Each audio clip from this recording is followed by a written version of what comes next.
Naghasik ng lagim ang isang peking dentista at natuklasan na may ibang racket pa pala siya.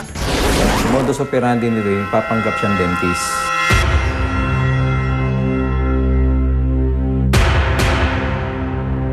At the same time, yun ang way niya para makakuha siya ng mga client.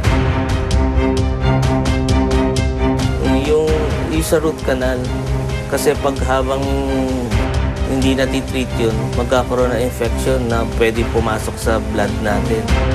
Yung owner's duplicate na binigay po dun sa buyer, talaga naman kung peke. Sinamahan ng investigador si Melanie, hindi nga tunay na pangalan sa klinika ng isang lisensyadong dentista. Isa-isang sinuri ang mga nadiskrasya niyang ngipin. Malinaw na malinaw ang pagkakamali sa pagkagawa ng fixed bridge dun sa patient. Nakita namin sa x-rays, grabe yung singaw, tapos ill-fitted yung porcelain, hindi nakalapat sa margins ng gums. Tapos nagkaroon siya ng imbalance sa bite niya. Tapos yung ipin niya, yung abutment ng mga porcelain bridge, masyadong maliit. Sobra ang pagka-reduction niya. Kaya it will not hold the porcelain fixed bridge na matagal. May tendency nyo na baka lahat yung maputol dahil sa sobrang liit na ng ipin. Yung sa root canal, kasi pag habang hindi natitreat yun, magkakaroon ng infection na pwede pumasok sa blood natin. Baka magkaroon tayo ng septicemia na very delikado sa health ng patient. Ang dahilan daw ng tuluyang pagkasira ng mga ngipin ni Melanie, ang pagtitiwala niya sa isang nagpakilalang dentista na si Genevieve Arboleda. Ginawa niya yung ipin ko, pinastahan niya, ni-root canal at nilagyan ng jacket. Kaya lang, more clear na hindi pa rin siya magaling, namamaga pa rin siya, masakit pa rin, nagnanana. Every time na pupunta ako sa kanya, siguro mga 3 beses sa linggo, ini-injection na niya ako ng 10 vials ng anesthesia. Pero sa halip nagkumanda ang kanyang ngipin, nagdulot ito na matinding pinsala. Pinipilit niya ako na gawin yung ipin ko. Nung una, ayoko sana kasi maayos naman lahat ng ipin ko. Ang problema lang, yung sa jacket ko, yung previous jacket ko sa harap, nagre-reflect lang yung itim sa ibabaw. Pero wala naman ako nararamdaman aside from that. Yung loob naman ng ngipin ko, buo lahat. Hindi lang pala si Melanie ang kanyang nabiktima dahil maging ang dating artista noong dekada 90 na itatago natin sa pangalang Mara na biktima rin daw niya. Yung una, hindi siya, yung mga pasa niya hindi pantay. Tapos binalik ko sa kanya, malayo kasi sa kanya downtown. Hindi ko masyado nang pinansin. So, nung mga ilang months, may nararamdaman ako parang may nagka-crack. Yun lang pinakapalpak niya na nagtaka ako na parang nangingilo pag umiinom ako ng tubig.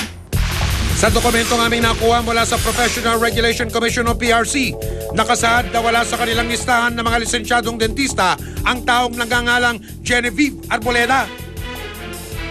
Ibig sabihin, peking dentista pala ang nabiktima kina Melanie at Mara. Hitting 2 birds with 1 stone ang peking dentista. O ha! Sa aming patuloy na pag-iimbestiga natuklasan namin na hindi lang palang pangakong magandang ngipin ang nirarakit ng nagpakilalang dentista. Nag-aalok din pala siya ng mga isinasanlang titulo ng bahay at lupa.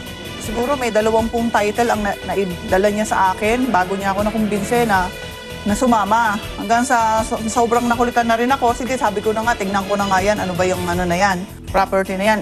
Total, ang sabi naman niya, sandali lang daw, kukunin din ng may-ari. Nagbayad ako ng 1.5 million doon sa lotet sa Makati. After how many weeks? Ito na naman si Jen, kinukulit na naman ako, meron na naman daw kondo na sinasanla. Ang nagtataka lang ako, bakit napakaraming titulo na parati niyang dala? Ang dami niya laging titulo na dala, hindi na naubusan. Ang inilalako ng peking dentista ng mga titulo ng lupa, naglalaho na lang daw na parang bula matapos bayaran sa kanya. Sabi ko sa kapatid ko, humingi ka muna nga ng certified true copy sa RD. Ang problema, pagpunta niya sa RD, ang sabi sa kanya, wala na yung titulo na yan, na-cancelled na. Sabi ko, paano nangyari yan? Nasa atin ang original title. Paano maka-cancel yan? Tsaka paano mabibenta yan sa iba? Sa tanggapan ng Land Registration Authority o LRA, ipinasuri ng investigador ang nabiling titulo ng bahay at lupa ni Melanie sa kanyang suking dentista.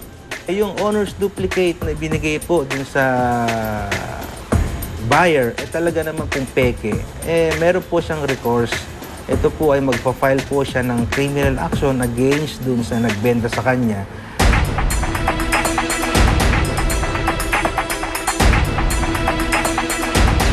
Kaagad na nakipag-ugnayan ng investigador sa mga otoridad sa pangunguna ng Criminal Investigation and Detection Group o CIDG ng NCR.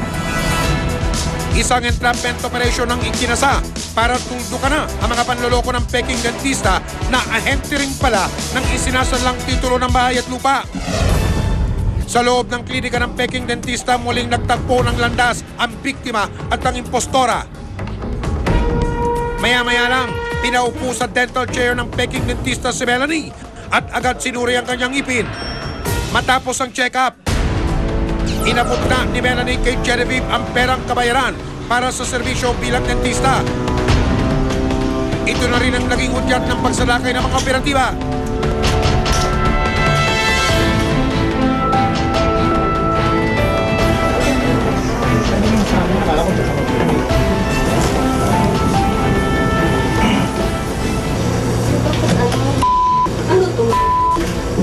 Saka bakit wala ka signage sa baba? Sir, kasi bago lang po ako. Kailan ka nag-start? Ano lang, nung December lang po. Kailan mo siya nasigaw? Nung December po, sir. Kasi pinasa ko po siya sa kapatid ko. Ay, sa kaibigan ko po. For the meantime, kung may lawyer ka, pwede mo naman papunta yun sa opisina para hindi na rin tayo makagalo dito. Kasi yung mga anak ko. Kaya, Yung anak ko. kaya kinakausap kita ng para hindi na tayo dito, maging attraction pa tayo dito. Sasama ka na lang kay... Iwasan mo na lang yung maingay kasi magkakaroon ng commotion sa pasyente mo, ikaw rin kung ano rin sumakay. Kaagad idiniretso ang suspect sa tanggapan ng pulisya.